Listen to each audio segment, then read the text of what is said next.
The clattering of machinery mixed with the low hum of radio chatter filled the cramped war room deep within the heart of London. The air was heavy with cigarette smoke, the scent mingling with the distant echoes of wartime sirens. Outside, the sky was overcast, a slate gray that seemed to reflect the weight of a nation caught in the throes of conflict. Amongst a sea of maps and navigational tools stood John Smith, a seasoned British navigator who had traversed the skies more times than he could count. Before we dive deeper into John's story, make sure to hit that subscribe button and turn on notifications so you don't miss any of our upcoming videos. John's eyes scanned the navigation charts laid out before him, meticulously marked with lines and coordinates. Each detail represented countless hours of strategizing, planning, and risk assessment. Today, however, the gravity of his task bore an additional weight. He was preparing for a bombing raid over a German city, a mission that could alter the course of the war. His heart raced slightly, not from fear of the enemy, but from an unsettling realization. As he pored over the charts, a nagging sensation at the back of his mind compelled him to double-check the markings. He tapped his pencil nervously against the edge of the table, his brow furrowing in concentration. Something felt off, a whisper of uncertainty that made the hairs on the back of his neck stand on edge. A quick glance at his watch revealed the hour was growing late, and the pressure to finalize the plan hung heavy in the air. He leaned closer, studying the coordinates once more. His pulse quickened as he discovered a mistake, a minor error that had the potential for catastrophic consequences. The calculations, seemingly innocuous, indicated a significant shift in the course. What should have been a mere adjustment turned into a revelation that sent a jolt of panic through him. "John," the voice of Captain Richards pulled him from his spiraling thoughts. "Are we ready to finalize our flight path? The squadron is waiting." John swallowed hard, forcing down the rising tide of dread. "Not yet, sir. I need to discuss something important." Captain Richards raised an eyebrow, sensing the seriousness in John's tone. "What is it?" "There's an error in the navigation charts," John revealed, his voice steady but urgent. "If we proceed as planned, we risk misdirecting the entire raid. We could hit civilian targets instead of the intended military sites." Richard's expression shifted, concern replacing his earlier confidence. "Are you certain about this?" John nodded emphatically, pointing to the specific coordinates that had set off alarm bells in his mind. "Look here," he said. "If we don't adjust our course, we might hit the outskirts of the city, residential areas instead of the target. We can't risk civilian lives, Captain." The realization hung in the air like a thick fog. John felt the weight of the responsibility settling in his chest, constricting his breath. The ramifications of such an error extended beyond a mere military blunder. They touched upon moral grounds that cut deep into his conscience. He had always believed in the righteousness of their cause, but now the shadows of doubt crept in, casting a pall over the mission. Richard studied the charts, his expression growing more serious with each passing second. "This is grave," he finally said, rubbing his temples. "We need to inform command." A moment of silence enveloped them, the gravity of the situation pressing heavily on both men. John's mind raced through potential outcomes. He imagined the faces of innocent families caught in the crossfire, their lives irreversibly shattered by a navigation error. He could not let that happen. "What do you wish to do?" Richards asked, his voice a low murmur. "I think we have to correct it before we take off," John replied, his resolve steeling. "I'll take this to command. They need to understand the risks." Richards hesitated, glancing back at the maps as if seeking an alternative solution. "It may not be well received, John. You know how operations are handled. They'll want to proceed as planned." John met his gaze, his voice unwavering. "We must prioritize lives over protocol. If they refuse to listen, I'll insist on a re-evaluation. He could feel the weight of the decision resting squarely on his shoulders, the burden of leadership and duty to those who would fly into the night. He had no intention of allowing that burden to crush his spirit. This was far more than a mission. It was a chance to do what was right, even if it meant opposing those in higher ranks. As John made his way through the dimly lit hallways of the command center, a sense of trepidation gripped him. The muted sounds of war echoed beyond the walls, reminding him of the stakes in play. With each step toward the main office, he fought against the gnawing worry that his findings would fall on deaf ears. The lives of countless civilians and brave airmen depended on the decision that lay ahead.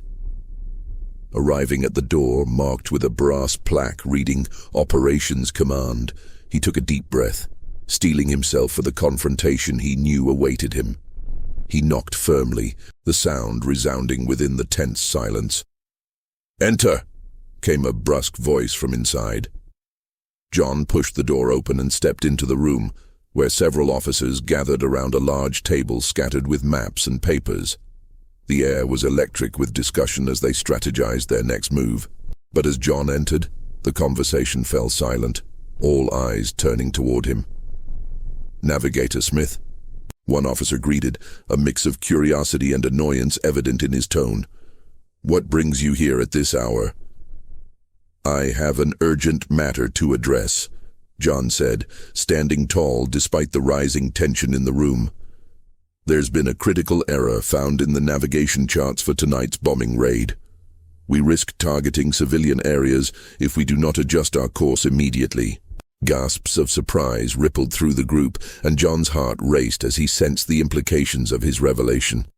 This was his moment, the culmination of his duty, his responsibility to protect innocent lives in the midst of chaos. The weight of their decision hung heavily in the air, poised to unfold into a pivotal moment in the war. But as he stood before them, he couldn't shake the feeling that this confrontation would change everything, not just for him, but for the fate of many. In that charged space, the future loomed uncertain, filled with the promise of both glory and tragedy. John stood at the head of the table, the weight of his discovery pressing heavily upon his shoulders. The room, with its stark walls and flickering overhead lights, felt more suffocating than ever. He cleared his throat, drawing the attention of his superiors, who lounged in their chairs with an air of nonchalance, their faces obscured by the shadows cast by the dim light. "Gentlemen," he began, trying to keep the tremor out of his voice, "I've found a critical error in the navigation charts for the upcoming raid on Dresden." His heart raced as he delivered the words, echoing his urgency from earlier. The room fell silent, the atmosphere thickening with the tension of unspoken skepticism. Colonel Hastings, a man notorious for his dismissive demeanor, leaned back, a skeptical smirk playing on his lips. "John, you've been under immense pressure lately. Perhaps it's time to take a breather. Mistakes can happen when one's mind is overworked." John felt a flash of frustration, igniting a fire within him. "Sir, this is not merely a mistake. The coordinates indicate civilian structures within the targeted area. If we proceed, we risk unnecessary loss of innocent lives."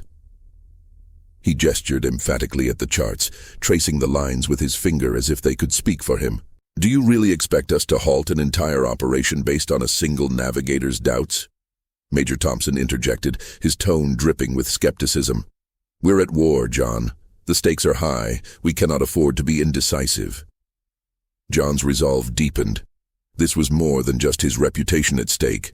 It was about the lives that would be irrevocably altered by a decision made in haste. "I understand the urgency, but I implore you to consider the implications of this oversight.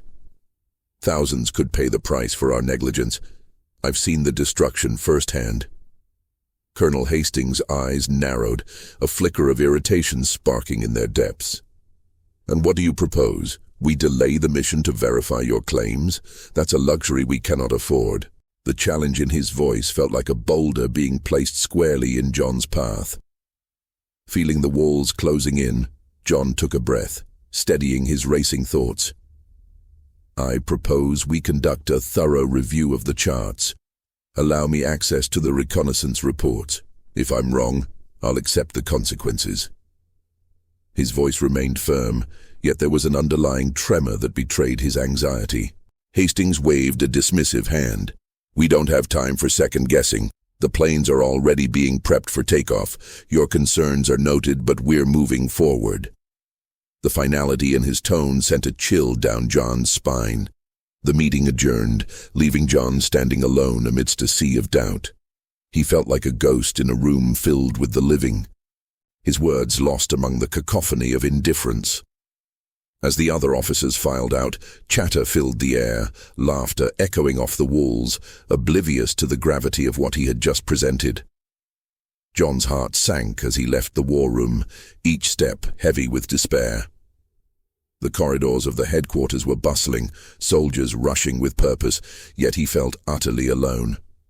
He needed allies, people who would listen, who understood the weight of lives hanging in the balance.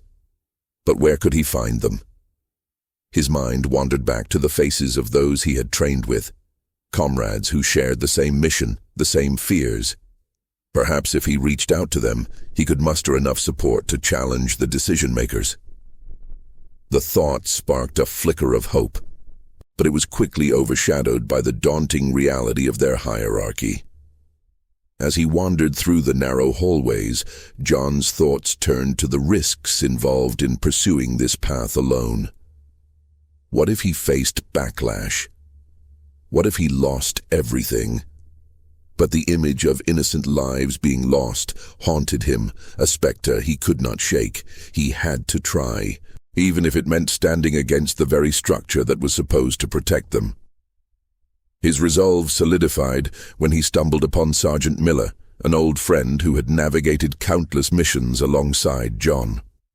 Miller was leaning against the wall, arms crossed, his brow furrowed in thought. "Hey, John, you look like you've seen a ghost. What's eating at you?" John's heart raced. Here was someone who had proven his loyalty time and again. "I need your help. I discovered a serious error in the navigation charts for the raid on Dresden. The higher-ups aren't taking me seriously, but I can't shake the feeling that we're heading for disaster." Miller's expression shifted, concern etching deeper lines into his face. "You're not just spouting conspiracy theories, are you? This is serious business." "I wish it were a theory," John replied, desperation seeping into his voice. "I need someone to back me up. They think I'm overreacting, but I know what's at stake. If we don't act, we're condemning innocent lives." "Let's gather some of the others," Miller suggested, determination sparking in his eyes. "We'll get to the bottom of this together. If you're right, we need to be prepared to make some noise." John felt a rush of gratitude.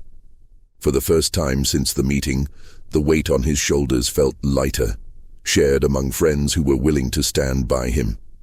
As they moved through the bustling headquarters, John's heart thumped with renewed purpose. The fight for the truth would not be easy, but he was no longer alone. He had allies, and together, they would challenge the very fabric of the decisions that governed their actions. Little did they know, this pursuit would unveil deeper issues within the military hierarchy, revealing cracks in their accountability that had long been ignored. John's journey was just beginning, but one thing was clear: he would not stand idle while lives hung in the balance.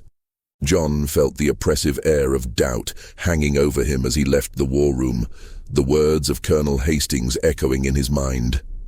The dismissive tone of his superior stung like a sharp slap, but it ignited a spark of determination within him. He couldn't let this error go unchecked. As he navigated the maze of narrow corridors, his resolve strengthened. He would find allies, fellow navigators who shared his concerns. The flickering lights overhead cast shadows on the walls, mirroring the uncertainty in John's heart. He reached the small lounge where a handful of navigators often congregated, a space where camaraderie and shared fears flourished amid the chaos of war.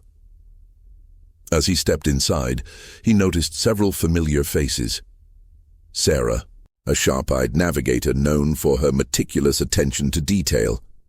Tom, a jovial spirit who rarely let the weight of their mission dampen his humor, and Mike, whose keen sense of direction was only rivaled by his unwavering loyalty to his comrades. "John," Sarah called, her voice cutting through the haze of worry. "You look like you've seen a ghost. What's going on?" John hesitated for a moment, weighing his words. Transparency was crucial. "I found a major error in the navigation charts for the raid on Dresden. If we don't do something, we could endanger countless lives." Tom's smile faded, replaced by a sober look. "You're serious?" "Deadly serious," John replied, his gaze sweeping the room. "I don't think this is an isolated incident. I suspect many of the charts we're using are outdated. We need to verify the information before the mission goes ahead." Mike leaned forward, his expression shifting from surprise to concern. "If what you're saying is true, this isn't just about us anymore. It's about the civilians, innocent people who will pay the price for our mistakes." John nodded, feeling the weight of their collective responsibility. "Exactly. We need to check the charts against the latest intelligence. I can't do this alone." A moment of silence passed, the reality of John's words settling heavily in the room. Then Sarah broke the stillness. "Count me in. We can't let this go unchecked. I've noticed discrepancies in my own charts too. We'll need to work together." Tom chimed in. "I'm on board. If there's a chance we can prevent a catastrophe, we have to take it." A surge of camaraderie washed over John as he looked around at his colleagues, each of them resolute. "Great. We'll need to move quickly. Let's meet back here in an hour with whatever information we can gather." As John left the lounge, a sense of hope flickered within him. He had allies now, people who understood the gravity of their mission. Their commitment fueled his determination further. He moved through the corridors with renewed purpose, each step echoing the urgency of their task.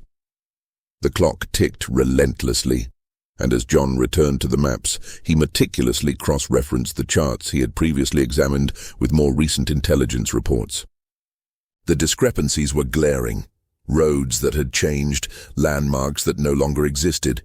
It was as if the very landscape had shifted beneath their feet, leaving them to navigate a war zone with outdated tools. Minutes turned into an hour, and one by one, his fellow navigators returned, each carrying a mix of determination and anxiety. "Here's what I found," Sarah said, laying out her charts on the table. "Several alterations in the terrain that were not reflected in our maps. This could lead us right into enemy fire." Tom spread his own documents beside hers. "I spoke to some ground troops. They confirmed there have been significant changes in the city's layout since the last recon. We could bomb empty buildings or worse, hit civilian areas." Mike laid his findings out, his face grave. "I found a record of past missions that used these outdated maps. They resulted in collateral damage. We can't let history repeat itself." John felt the gravity of their findings settle over the group like a heavy shroud.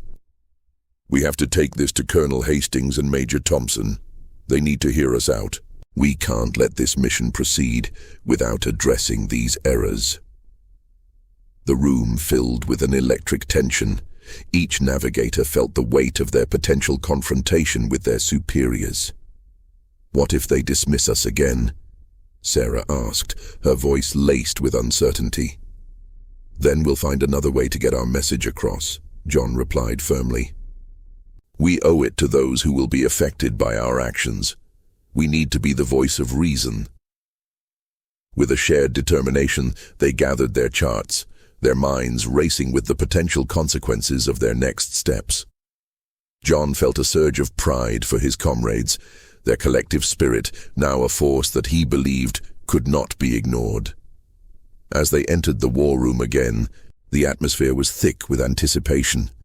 The hum of machinery and the chatter of officers filled the air, but John's focus remained fixed on Colonel Hastings, who occupied his usual spot, a commanding presence amidst the chaos. "Gentlemen," Hastings boomed, a hint of annoyance creeping into his tone as he noted their arrival. "What brings you back here?" John stepped forward, his voice steady, despite the tension coursing through him. "Colonel Hastings, we have critical information regarding the navigation charts for the Dresden raid that requires your immediate attention." Hastings regarded him with a skeptical eye, but this time, John wasn't alone. His team stood behind him, a united front. "We've found systemic errors in the charts. The outdated information could lead to disastrous consequences for civilians." The colonel shifted in his seat, his confidence wavering as he surveyed the serious faces of the navigators.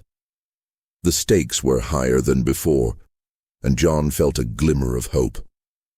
Together, they would confront the truth, armed with the knowledge that could change the course of their mission. With John leading the charge, their resolve burned bright, ready to challenge the status quo in the name of those who had no voice. The shadows of doubt began to lift, replaced by the promise of action and a collective commitment to doing what was right. As the sun dipped below the horizon, casting an orange glow over the war room, John Smith felt the tension in the air thickening. He stood before the gathered military leaders, a mix of seasoned veterans and young officers, each one bristling with their own sense of duty. He had gathered his findings, supported by the data from his allies, Sarah, Tom, and Mike, and the moment had arrived for the truth to surface.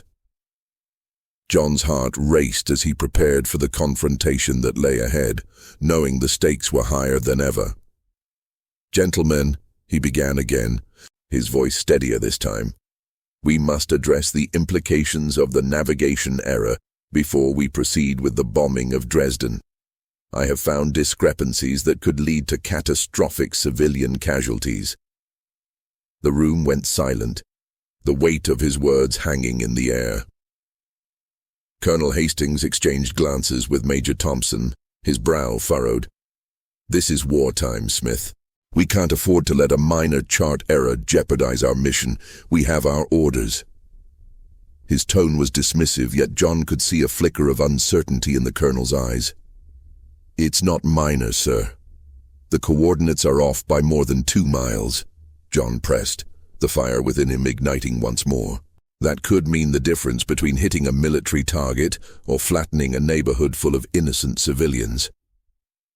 He could feel the heat of the moment, an electric charge of urgency coursing through him. "Your calculations sound alarming," Captain Richards interjected, his voice calm yet firm. "But what do you propose we do about it?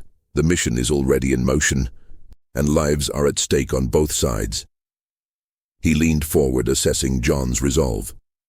John took a breath, steeling himself for the response he hoped would not lead to further conflict.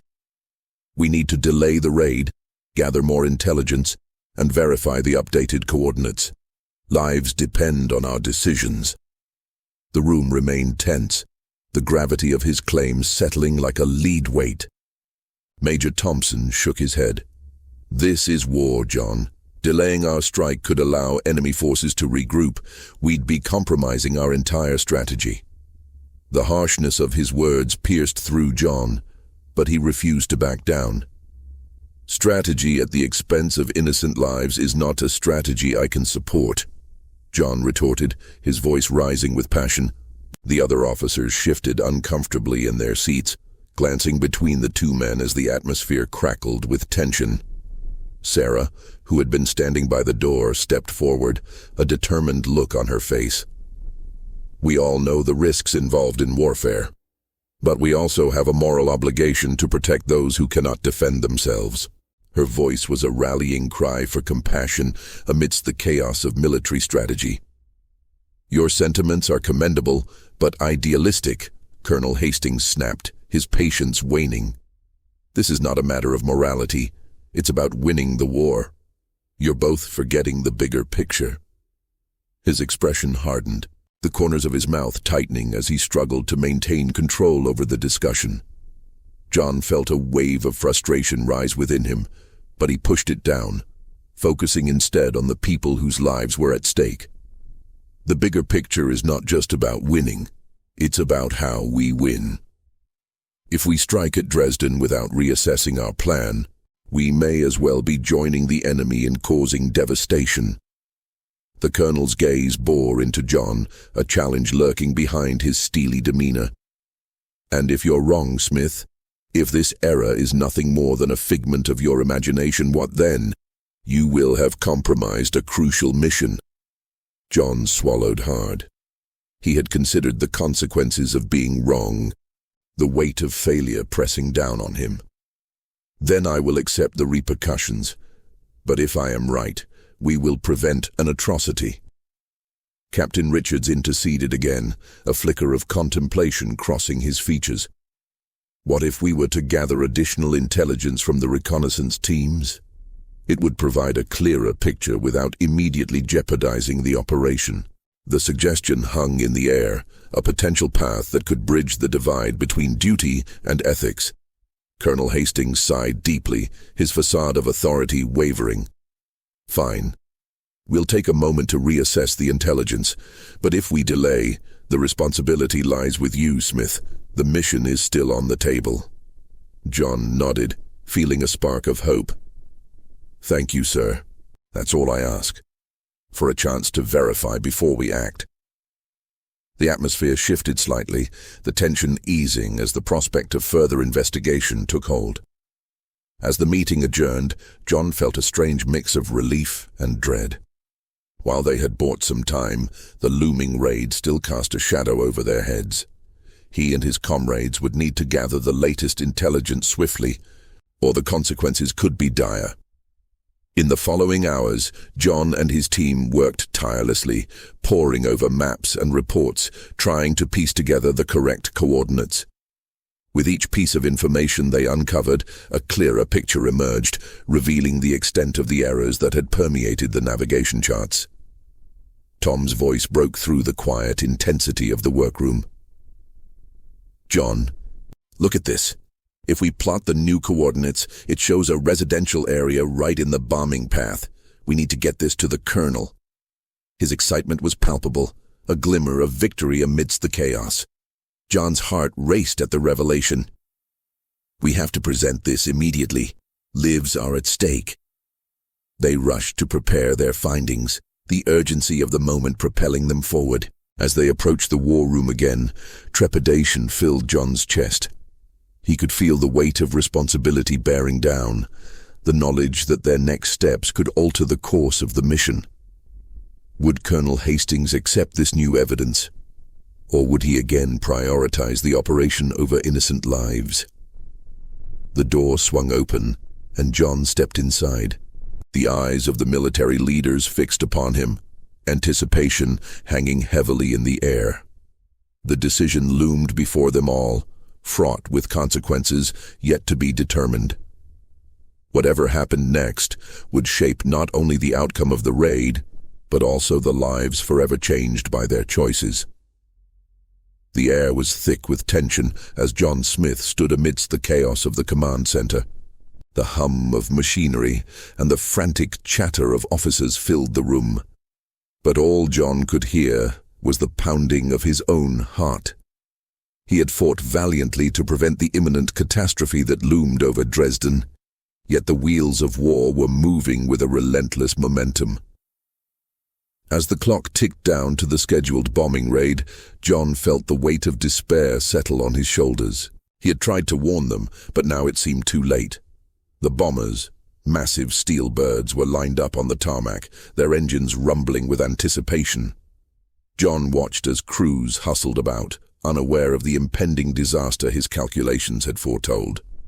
A minor navigation error, he had argued, could lead to the flattening of a city and the slaughter of countless innocents.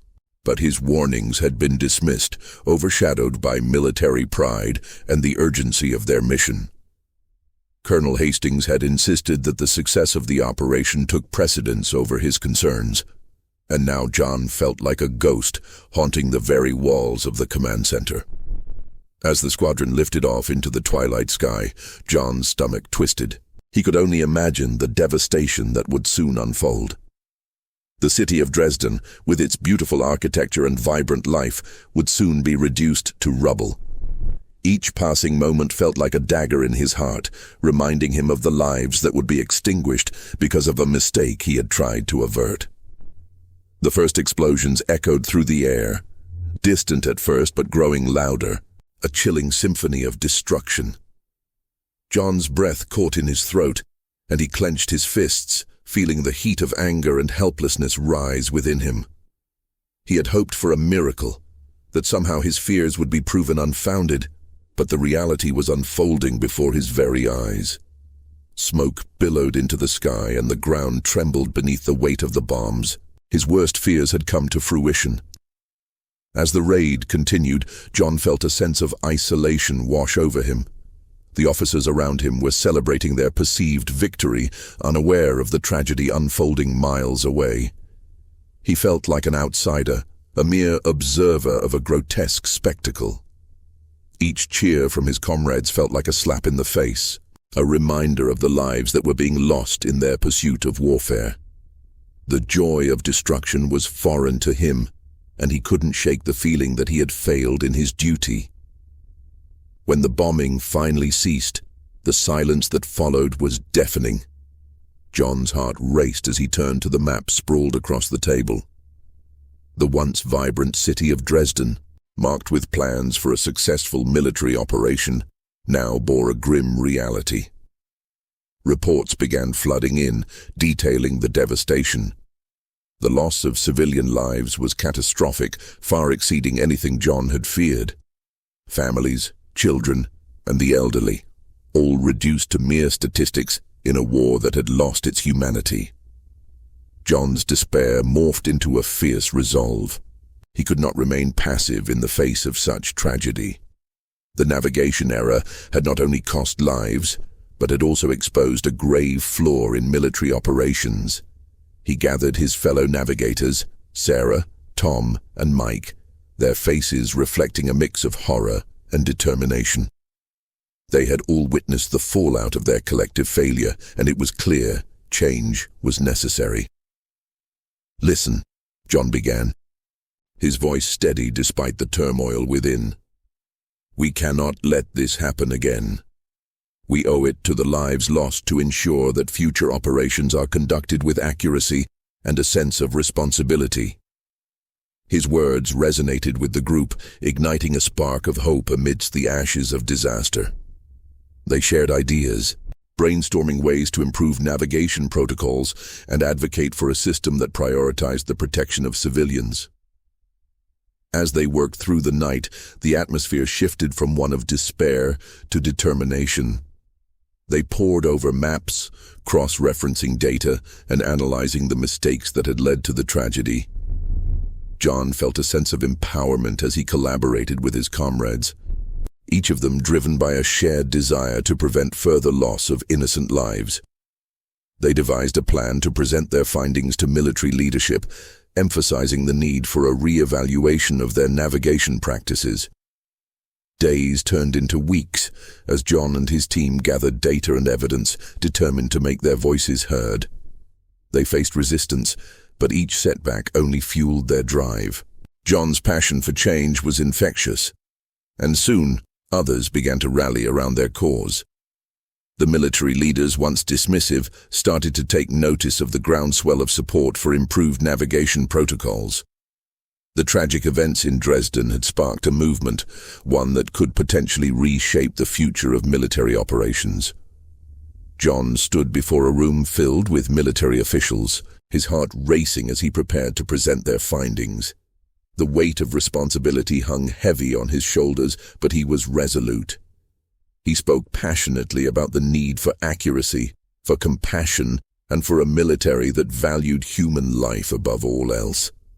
The air crackled with tension as he laid bare the consequences of their past actions, urging the leaders to learn from the mistakes that had led to the devastation of Dresden. As he concluded his presentation, John felt a shift in the room. The silence that followed was palpable, but it was not one of dismissal. Instead, it was filled with contemplation. The gravity of their actions had permeated the walls, and John could sense that a change was on the horizon. The discussions that ensued were intense, filled with debate and passionate arguments. John and his team had ignited a fire within the military, challenging the status quo and advocating for a new approach. He realized that the loss of life in Dresden, while tragic, had sparked a necessary awakening. The military could no longer ignore the human cost of war. As John left the command center that day, he felt a sense of hope. The road ahead would be long and fraught with challenges, but he was no longer the isolated navigator burdened by despair. He had transformed his sense of responsibility into a drive for change, determined to ensure that the mistakes of the past would never be repeated. The echoes of Dresden would forever haunt him, but they also fueled his commitment to a better future. The lessons learned from tragedy would pave the way for a new era of military strategy, one that valued the lives of civilians as much as it did its own soldiers. In the quiet of his thoughts, John knew that the journey had only just begun. History had its way of repeating itself, but he was resolute in his mission. He would continue to fight for change, for the memory of those lost, and for a world where navigation errors would never again lead to such devastating consequences. Before you go, if you found John's story compelling, please give this video a thumbs up and share it with others who might appreciate it. And don't forget to subscribe for more stories that matter.